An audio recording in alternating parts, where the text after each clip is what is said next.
They say the worst kind of pain is being lied to, but I've learned there's something crueler. It's being lied to effortlessly, by the one who shares your bed, your meals, your life, all while staring you straight in the eyes. Jess, my wife, told me she had another night shift at the clinic. I kissed her on the cheek, like I always did, told her to drive safe, and she smiled, like nothing was off. Hours later, I found out she hadn't stepped foot in the clinic.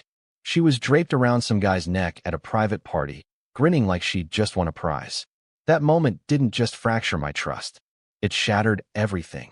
Our marriage, our story, the very foundation of who I thought we were. This was my wife. My legal wife. I didn't shout. Didn't break a single thing. Instead, I started planning. Not chaos. Not drama. Something quieter. Sharper. Something that would linger. So when she walked in one morning and saw the empty house, no note, no goodbye, just silence. All I left was one thing on the table. And that was only the spark. This revenge wasn't about bruises or shouting matches. It was about unmaking her comfort, erasing her sense of control, stripping away the pride she wore like armor. The kind of pain you don't see in the mirror, but feel every time you're alone. But before I show you how it ended, let me rewind. Show you where it all began. It was a Saturday night. The kind of night where nothing's meant to happen. I hadn't planned to leave the house. Just one of those restless evenings where the silence presses in and all you want is background noise, a cold beer, maybe something greasy and hot off the grill. So I went down to Malone's. Same old dive I've drifted in and out of for years. Floors that creak. Lights that buzz. Regulars who give you a nod but never ask your name. Rick was behind the bar that night. Rick, who I've known since high school, back when we were dumb enough to think we had the world figured out. He wound up a bartender. I went into HVAC. Now we've got bills, stiff backs, and a friendship built on quiet understanding. I slid onto my usual stool, third from the end, tucked by the wall, and before I said a word, Rick set a draft in front of me. Because that's just the kind of guy he is. We started off talking about nothing, just idle chatter. The weather, the Bengals, some ridiculous story about a guy who got caught stealing copper wire off a job site. We laughed. It was easy. Familiar. Then Rick said it. So offhand, like it meant nothing at all. Man, last weekend was wild, he said, drying a pint glass with one of those white bleach-scented towels. I worked this private party over on Cross Hill. Fancy setup, rich folks, catered spread, valet out front, the whole polished scene. I nodded, sipping my beer, not thinking much of it. And get this, he chuckled, slinging the towel over his shoulder. I swear I saw your wife there. Jess, right? Man, she looked sharp. Tight black dress, hair done up, heels that could kill a man. She had some guy with her, older dude, silver streaks, suit that screamed money. Looked like he ran the county. She was laughing like it was prom night. My smile didn't slip, but inside, something twisted. Like my gut was being wrung out by invisible hands. I've always prided myself on staying even. No drama. No tells. So I laughed, kept it light. You sure it was Jess? I asked, casual, like I wasn't already unraveling. Rick squinted, thinking. Pretty sure. It was dark, didn't want to stare. But yeah, same hair. Same walk. I figured you were there too, but I never saw you. I tapped the bar with my knuckle and smiled like nothing was wrong. Huh. Weird. She said she had a night shift at the clinic. Probably someone else, he said, already moving on. But I didn't. That drive home felt colder than it should have. I'd only had 2 beers, but my mind was fogged thick. Rick's words echoed, sharp and relentless, tight black dress, laughing like it was prom night, older man in a slick suit. Every line scraped across my chest like coarse grit. Jess had told me she was working a double that Saturday. We barely spoke all day. She came home past 2 a.m., said they were short-staffed. I believed her. I always did. She even kissed my forehead while I half-slept, whispered how tired she was, then disappeared into the shower. I remember thinking how lucky I was to have a woman who worked that hard. Now all I could picture was that dress. We'd picked out that dress together months ago. She said it was too elegant for just anywhere. The kind that turns heads, makes people look twice. And now she wore it to some party I never heard about, with another man? I didn't want to believe it. Truth is, I didn't. Not right away. Maybe Rick got it wrong. Maybe it wasn't her. Maybe it was someone who looked like her. A cousin, a stranger, a shadow. But something inside me shifted. Like when you hear a strange noise in the middle of the night. You tell yourself it's nothing, but still, you get up to check, just in case. The next morning, Jess was all smiles, breezy, cheerful, like any other day. She made coffee, chatted about how rough her shift was, complained about some patient who wouldn't stop whining. I nodded, smiled, kissed her cheek, played the role I'd always played, the trusting husband. But Rick's voice kept replaying in my mind. And that image, her laughing in that dress, with someone else's arm around her waist, kept crawling back. Like a film reel I couldn't stop watching. She looked like a woman in a movie, and I was the fool in the audience. I kept it together that weekend. Did the yard. Flipped some burgers on the grill. Even watched a movie with her. One of those twisty thrillers she loved, all secrets and betrayals. Funny, in hindsight. She curled up next to me on the couch, tucked beneath my arm like always, warm and close. Like nothing had changed. But inside me, everything had. That night, I couldn't sleep. Just stared at the ceiling fan, watching the blades whirl, feeling my mind spin right along with them. Questions crept in like ants slipping through the cracks. What if Rick was right? What if it really was her? Who the hell was that guy? And why lie? It felt like someone had found a hairline crack in the foundation of my life. Small, almost invisible. But I knew, one push, just one, and it would all start to split. And I was starting to feel like pushing. Next morning, I picked up my phone and called Rick. He answered quick, like he'd been waiting for it. Hey. I kept my voice low. You got any more of those parties coming up? He paused, then said, yeah, next Saturday. Same house. Same crowd. You working it? Yep. What? If you see her again, can you take a couple photos? You serious? I wouldn't ask if I wasn't. Silence. Then I heard his breath, slow and heavy. All right, he said. I'll keep my eyes open. Don't say anything if she notices you. She won't, Rick replied. That party's packed. She never saw me last time. Appreciate it, I said, then hung up. I stood there for a while, watching the streetlight flicker at the corner. The buzz of insects, the soft whir of passing cars, ordinary sounds, but they felt distant. Muted.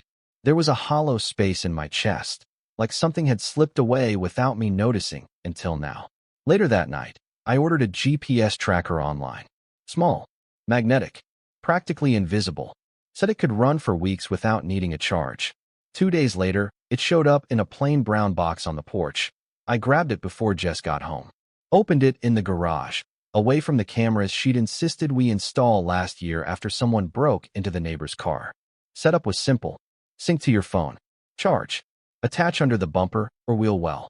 While she showered, I sat in the back room with the tracker in my lap. The LED blinked green. Connected. Just like that. I had eyes on her every move. But I didn't rush. Didn't act out of panic. I waited. 3 days later, she burst through the door from work, said she had a pounding headache. Collapsed onto the couch, pulled a blanket over her legs, turned on the TV. Another true crime show, this one about a missing husband, gone for 2 weeks before the wife even noticed. The irony was almost laughable. While she sat there, locked into someone else's tragedy, I slipped into the garage, claiming I needed to check the laundry. I crept around to her car, crouched low, and pressed the tracker behind the rear wheel well. It snapped into place like it was meant to be there. No noise. No trace. 5 minutes later, I walked back and holding a dryer sheet like I actually cared. The next few days crawled. Thick and slow. I went to work. Fixed a busted coil out in Lincoln Ridge. Listened to the guys ramble about the game. I laughed when I had to. But my mind kept circling.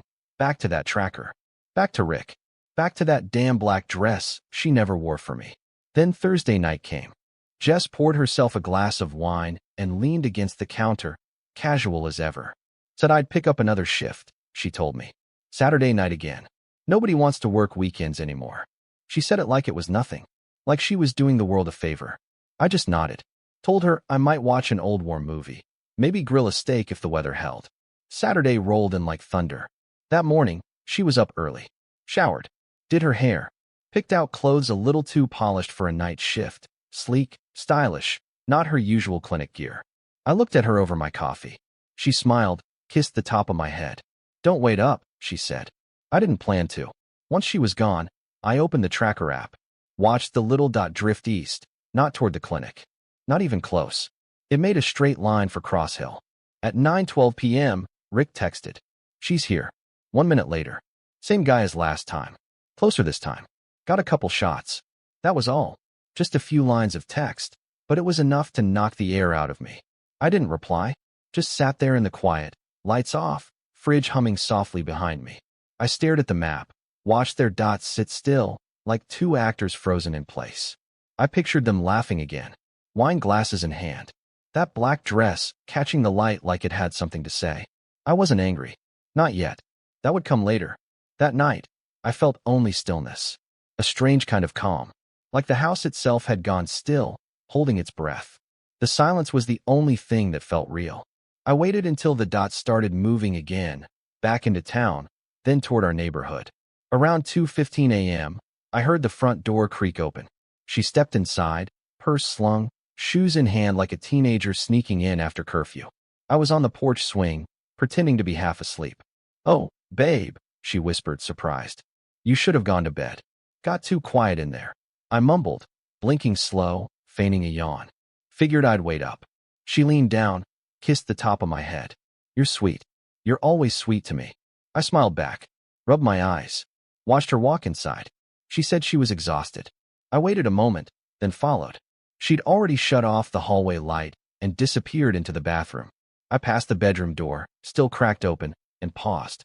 My chest felt heavy, not with rage, not with grief, just tired.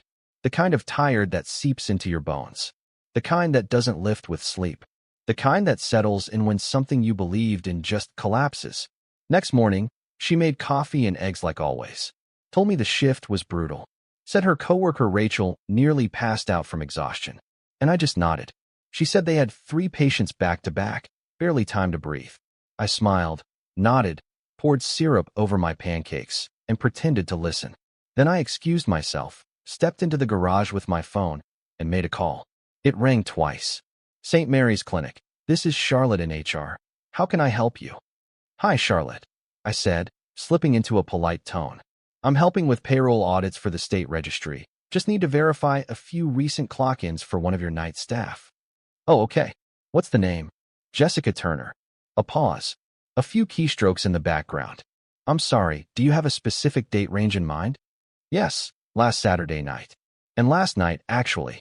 More silence. Then she returned. She requested both nights off. Personal time. It was approved. "Want me to send over a time card summary?" "No, that's fine," I said quickly. "That's all I needed. Thank you kindly." "Sure thing. Have a good one." "You too." I ended the call and just stood there in the garage, holding my phone like it weighed 100 pounds. There it was, clear as daylight. In her own file. Time off. Not overtime. Not a last-minute shift. Not short-staffed chaos. Just personal time. Twice. In 2 weeks. I looked down at the photos Rick had sent. Blurry, dim, but there was no mistaking it. That black dress. Her hand on the guy's shoulder. Her head thrown back in laughter. His hand resting low on her waist. I didn't need perfect clarity. I didn't need sound. Or video. The lines had all drawn themselves. She'd been lying. Not once. Not twice. Over and over, probably for weeks. Maybe longer. And the worst part? She was good at it. Smooth. Steady. Never flinched. Never hesitated. She held my hand in the morning and smiled over breakfast, feeding me lines about exhausted coworkers and packed ERs. And that was when something inside me shifted. Not anger. Not sorrow. Just cold. Like walking barefoot into a freezer and feeling no urgency to leave. Just letting it wrap around you, numb and silent. I didn't confront her. No fight. No yelling. No slammed doors. No shattered plates. That kind of drama is for people chasing closure, for those still hoping for apologies. I was already beyond all that. From then on, I looked at her differently, like you look at a stranger who somehow slipped into your wife's skin. Every hug, every laugh, every casual conversation. I held them up like evidence, trying to count the lies buried between the lines. I watched her closely, saw how her stories shifted depending on the day, saw the way her eyes flicked to her phone just a heartbeat longer when I walked in. All the little things I used to miss lit up now, bright as warning lights on a dashboard. But I didn't say a word, because I had something she didn't. I was already planning what came next. The next morning, I sat in my truck, engine off, phone in hand. I didn't go to work. Just sat there while sunlight crept across the dash, staring at a name on the screen. Law Office of Matthew K. Brenner, Family and Civil. A buddy of mine used him in his divorce a couple years back. Said Matt was quiet, sharp, never missed a detail. Said he looked more like an accountant than a lawyer, buttoned-up shirts, old-fashioned tie knots, smudged glasses. But when the dust settled, Matt was the one who walked him out with his dignity intact and the clean title to his truck. That's the kind of man I needed. I made the call. Matt Brenner's office. This is Sherry, came the voice on the line. I cleared my throat. Yeah, hi. I'm not ready to file anything yet. Just need to talk. About options. What I need to prepare if something's not right in a marriage. She didn't miss a beat. You could tell she'd heard it all before. Of course. We can fit you in for a consult with Mr. Brenner this afternoon. 2:15, if that works. Yeah, I said. That works. The office sat in a tired brick building, wedged between a vape shop and a dry cleaner. Easy to miss unless you were looking for it. Inside, it smelled like old books and warm printer toner, the scent of worn-in paperwork and long battles. Matt looked exactly like I expected. Thin hair, crooked glasses, a tie that had seen better days. But his handshake was solid, and when I spoke, his eyes never wavered. I didn't tell him everything. Just enough. My wife's been taking time off work, I said, voice low even though the door was closed. She tells me she's working nights. But I've got reason to believe she's not. Matt didn't interrupt, just watched me like a mechanic eyeing a busted engine. I've got a friend who saw her, twice, at a party. Same guy both times. He gave a small nod, no surprise in his eyes. No judgment, just focus. I haven't confronted her. Not yet. I've got a few photos. GPS data. Nothing explosive, but the pattern's there. Matt leaned back, fingers steepled. You're already 10 steps ahead of most men who walk in here. I don't want to blow this thing up, I told him. I don't want chaos. I just want to know what I'm doing before I act. He nodded again. Start documenting. Everything.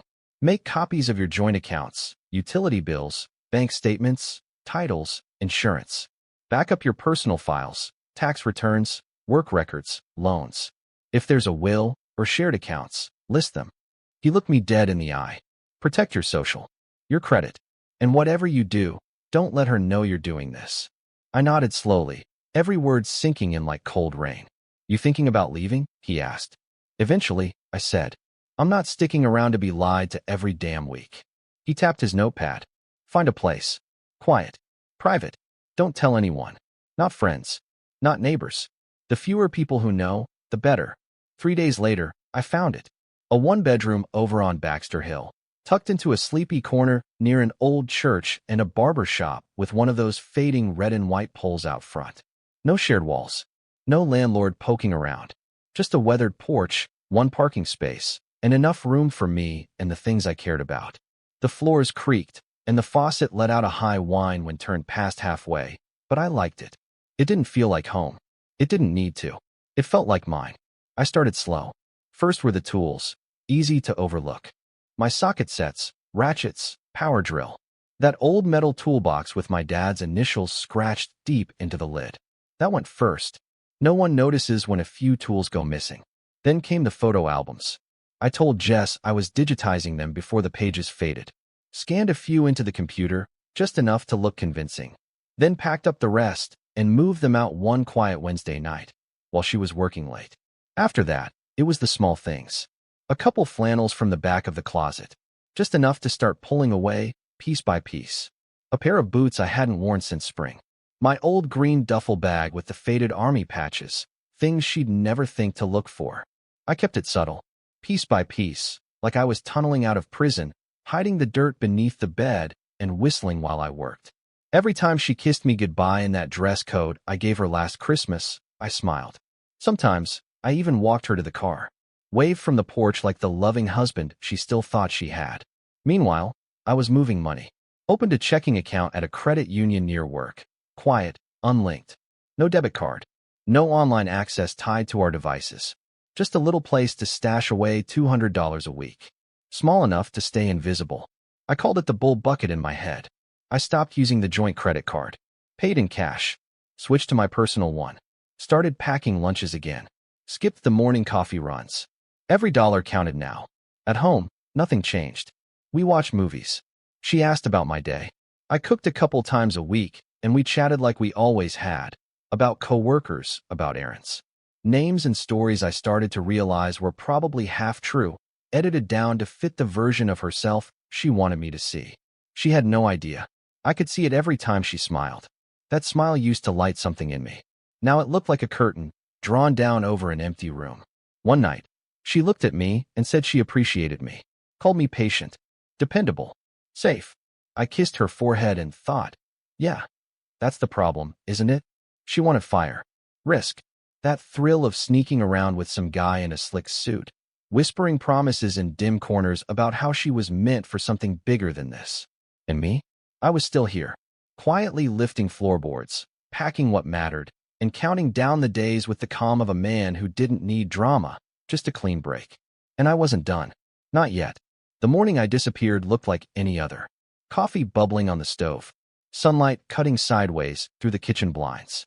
The dog stretched under the table like he owned the place.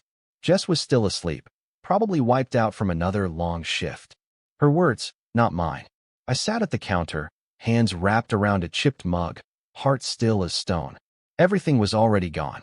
I'd moved the last of it the night before, my good boots, my shaving kit, the manila folder stuffed with every document Matt told me to grab, birth certificate, passport, joint account statements, backup tax records, even the damn roof warranty from 3 years ago. It was all packed neatly, tucked inside a fireproof box beneath the passenger seat of my truck. Weeks of quiet planning, each step precise, no wasted motion. Now, there wasn't a single thing I still needed from that house. Except the dog. I gave him a scratch behind the ears, same as always. He looked up at me, tail thumping once on the floor, then laid his head back down like he knew. Like he'd been waiting. He was the only soul in that house who'd never lied to me. By the time Jess came downstairs in her robe, the truck was already warming up in the driveway. Heading out early, she mumbled, still half asleep. Yeah, I said, rinsing out the mug. Got a long day? Big install. She nodded, brushing a strand of hair behind her ear. You want me to make you something? Nah, I'll grab something on the road. She kissed my cheek and said she'd probably be home late, training a new hire, or so she claimed. Then came the usual line. Don't wait up, she said, wearing that tired little grin she used when she didn't want me asking too much. I didn't. It was just before midnight when I pulled back into the driveway, no headlights. Didn't want to wake her. Or maybe I just didn't want to see the house in full color one last time. The neighborhood was asleep. Porch lights off. Crickets humming. Somewhere far off, a semi rumbled down the highway. I unlocked the door and stepped inside one final time. This house. I hadn't built it, but I'd made it ours. Patched walls. Fixed leaks. Swapped out outlets. Painted the living room twice. All those little things a man does not because he has to, but because it's his. Only now it wasn't. I stood in the front hall, just breathing it in. Her shampoo still hung faint in the air. The wall clock ticked steadily. On the side table, that framed photo of us. Her in that blue dress. Me in a suit I haven't worn since. I didn't take it. Didn't want it. In the kitchen, the table was spotless. She must have wiped it down before bed. Her coffee mug was already out for the morning, set beside her planner, pins neatly arranged, little sticky tabs peeking out. Color-coded lies. I reached into my coat pocket and pulled out my wedding ring. It felt cold, even after riding with me all day. I set it down in the center of the table. No note, no words, no ceremony. Just the ring. That was all she was getting from me. It sat there like a nail driven into wood. Final. Unmoving. I walked to the back door and gave a low whistle. The dog padded around the corner, collar jingling, tail wagging like we were heading out for a midnight snack. He followed without hesitation. I didn't look back. I closed the door behind me and locked it for the last time. The truck was already packed. Duffels in the back seat, toolbox secure, fireproof folder tucked beneath the passenger side. A month's worth of quiet exits, boxed and ready. I climbed in, turned the key, and let the engine hum to life. Rolled down the street in darkness, headlights off until I hit the corner. Then I flipped them on and drove into the fog. No glance in the mirror. Next came the phone. Pulled into the gas station off Route 9, slipped the SIM card out, snapped it clean in two, and dropped it in the trash, right between a half-eaten sandwich and a melted mess of ice cream wrappers. The phone itself went into the glove box. Screen dark. Silent. No pings. No calls. No texts. I was a ghost before she even noticed I was missing. Driving to the apartment felt like floating. The world was hushed, half asleep. The sky hung low and gray, as if it was bracing for something to give. But me? I felt lighter than I had in months. When I pulled into the lot behind the new place, the church bells across the street rang 4 times. The old barbershop light spun slow under a dim street lamp, throwing warped shadows across the sidewalk like a reel from an old film. I stepped out, circled to the passenger side, and let the dog out. He sniffed the air, looked around, then trotted up the steps beside me like he'd always lived there. Inside, the apartment still smelled like fresh paint and sawdust. Bare bones. Just a bed frame. A table. An old recliner I bought for $20 off a guy on Facebook Marketplace. The basics. I poured some water into his bowl, laid his bed near the sliding glass door that opened to a tiny balcony. Then I stood there. Still. Just breathing. The silence here was different. It didn't press down on me. It stretched. Room to breathe. I pulled the blanket off the recliner, wrapped it around my shoulders, sat down, leaned back, and listened. No lies. No made-up shifts. No trace of perfume that didn't belong. Just me, the dog, and the steady hum of a fridge that hadn't failed me yet. I didn't feel triumphant. Didn't feel broken either. I just felt done. She didn't notice right away. I figure it was mid-morning by the time it finally hit her. Maybe it hit her after that first sip of coffee, when the house stayed too quiet, the dog's collar didn't jingle, the bowl sat untouched. Or maybe it was when she walked into the kitchen and saw the ring, cold, heavy, right there on the table like a little monument to what used to be. However it happened, I wasn't there to see it. And that was the point. What I do know is that by noon, she started making calls. Tried myself first. Straight to voicemail. Again and again. Probably told herself the battery died. Maybe thought I'd forgotten to turn it back on after work. Then she called my job. I found out later she left 4 messages with the front desk before getting patched through to my supervisor, who let her know I hadn't come in that day, or the day before, and that I'd handed in my 2 weeks a while ago. That's when it must have started to settle in. This wasn't a walk to cool off. It wasn't a spat she missed brewing. She called my brother next. He didn't answer either. I'd warned him a week earlier, told him to stay out of it. His exact words? You got it, man. I'll play dumb. Won't be hard. We hadn't always been close. But when it mattered, he showed up the right way. Then she reached out to an old buddy of mine from Arizona, guy I served with back in the day. He messaged me right after. Your wife's looking for you, he said. Told her I hadn't heard from you in months. She sounded panicked. That made me pause, not out of guilt, but because it confirmed what I already knew. She never thought I'd leave. She figured I'd take it. Forgive it. Pretend not to see it. Keep the house running. Keep the truck clean. Keep my mouth shut and my hands busy, like I always had. She thought wrong. I heard from my mother, too. Jess showed up at her place 3 days after I vanished. Store-bought muffins in hand. Eyes rimmed red. Have you heard from him? She asked, voice cracking. My mom, God bless her, didn't flinch. If he wanted you to know where he was, he'd tell you. Then she shut the door. I figured Jess would make her way to Rick's bar eventually. And when she did, Rick didn't blink. Said he hadn't seen anyone who fit that description. She left with nothing. No answers.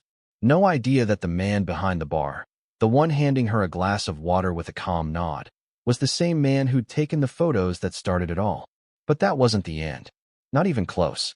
The next week, she showed up at Rick's house. He texted me afterward. She found my address somehow. Banged on the door for 5 minutes. Asked where you were. Cried a little. Then got mad. I asked him what he said. His reply came fast.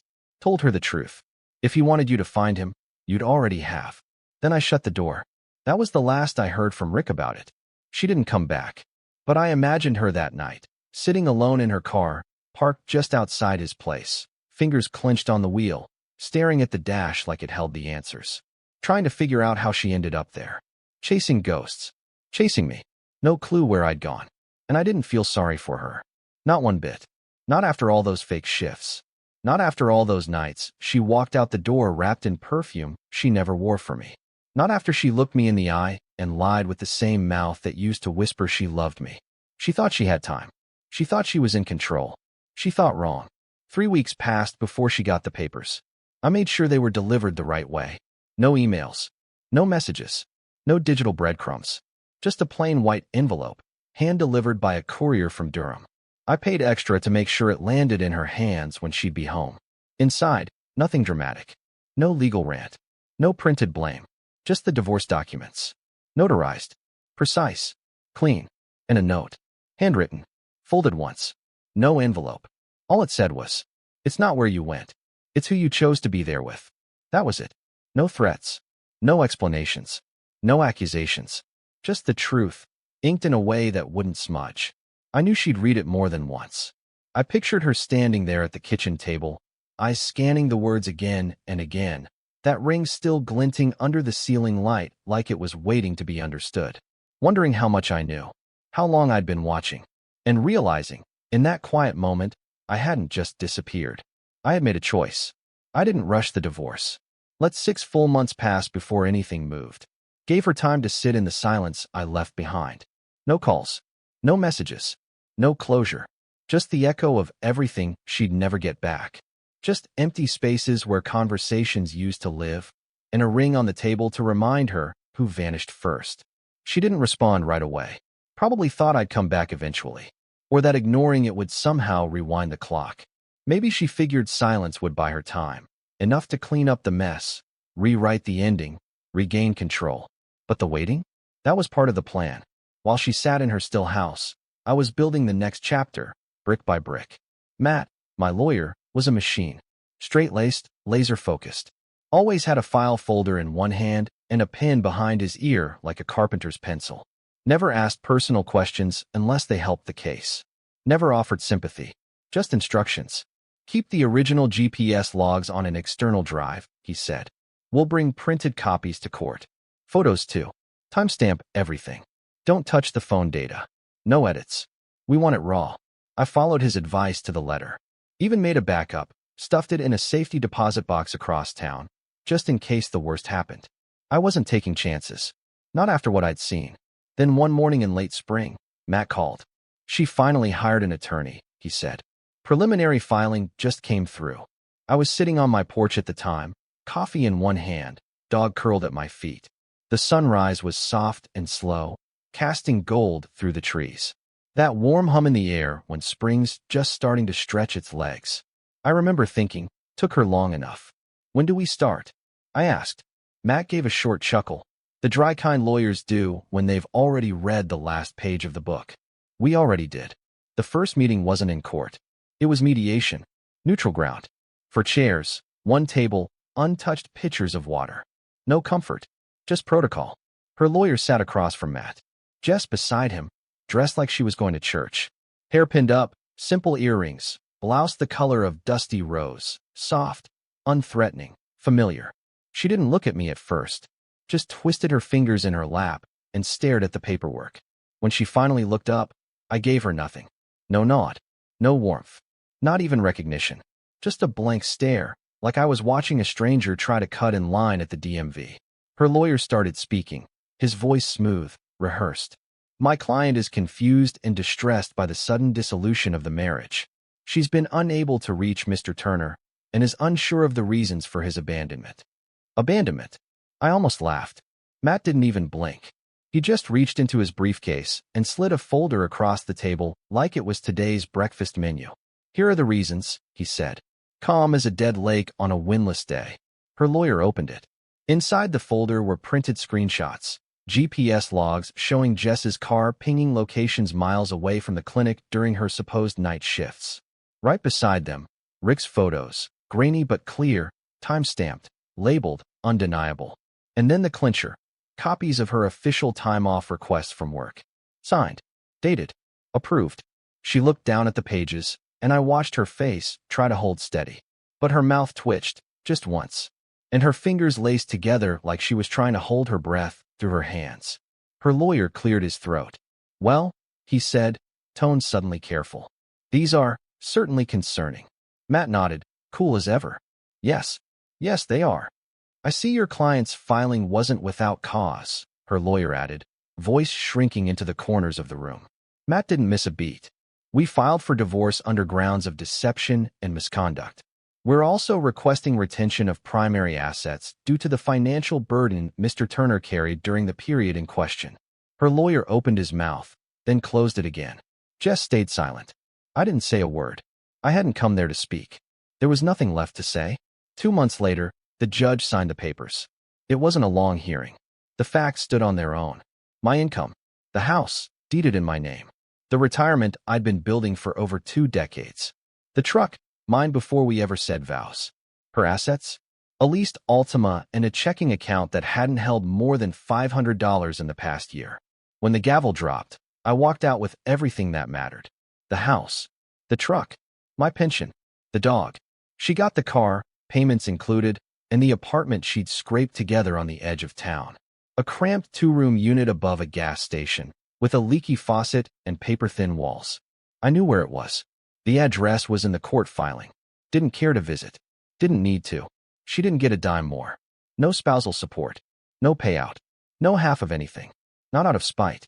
Not revenge. Just balance. The kind of balance that finally levels out when the truth stops running and catches up to the lies. I stepped out of the courthouse that day, and the breeze hit me clean, like the first good shirt on a summer morning. Not joy exactly. Just clarity. No more hiding. No more quiet exits in the dark. It was over. Except, it wasn't. Because the second I hit the parking lot, I caught sight of her car easing out from the curb, 3 cars behind me. Slow. Hesitant. She thought she was slick. But I know how people follow when guilt's churning in their gut. It's the hesitation that gives them away, too close at red lights, too soft on the turns, no commitment in the motion. She was trailing me, and I didn't lead her home. Took a detour past the hardware store, cut through a few quiet neighborhoods, then parked behind an old gas station and waited. She passed by twice, slow and searching, before giving up the chase. But 2 days later, she found me anyway. It was just after 7 a.m. I was making eggs, dog already fed, kettle whistling softly on the stove. That early kind of stillness where the light feels gentle and the air still carries the scent of last night's rain. I heard footsteps on the porch, figured it was the mailman dropping something off early. Then came the knock. I opened the door, and there she was. Jess, standing in the exact spot I used to leave the porch light on for her. Hair tied back, hoodie too big for her frame. Coffee cup in hand, like she was starring in some sentimental Hallmark scene. She gave me this little half-smile, like we were just picking up where we left off. Like 6 months of silence and courtrooms never happened. "Can I come in?" she asked. "No," I said. She blinked, like she hadn't rehearsed for that answer. Her eyes glassed over. Tears didn't fall right away, but you could see them forming, lined up, waiting for their cue. "I messed up," she said, voice catching. "I know I did. I wasn't thinking straight. I thought I had time to fix things." I said nothing, just stood in the doorway. "I miss us," she said. "I miss you. I made a mistake." She stepped forward, holding out the coffee like a truce, vanilla latte, extra cream. The kind I used to bring her on Saturday mornings. I don't even drink the stuff. That's when I met her eyes and said it, calm, sharp. "You come here again, Jess, and I'll send every bit of proof to your job and your mama." The words settled between us like smoke from a blown-out match. She froze. Color drained from her face. Her lips parted, but no sound came out. Then, just a slow nod. Like she finally realized she was standing at the edge of something that wasn't coming back. She didn't say goodbye, didn't cry, didn't plead, just turned around, walked down the steps, and disappeared down the sidewalk, coffee still in hand. I watched her go, then shut the door, locked it, went back to the kitchen, cracked open a cold beer from the fridge, and sat down at the table. The dog rested his head on my foot like he always did. And I let the silence be enough. Share your thoughts in the comments. Does leaving without a word bring peace? Or just leave a deeper kind of scar? If you felt this story, subscribe to the channel and give it a like.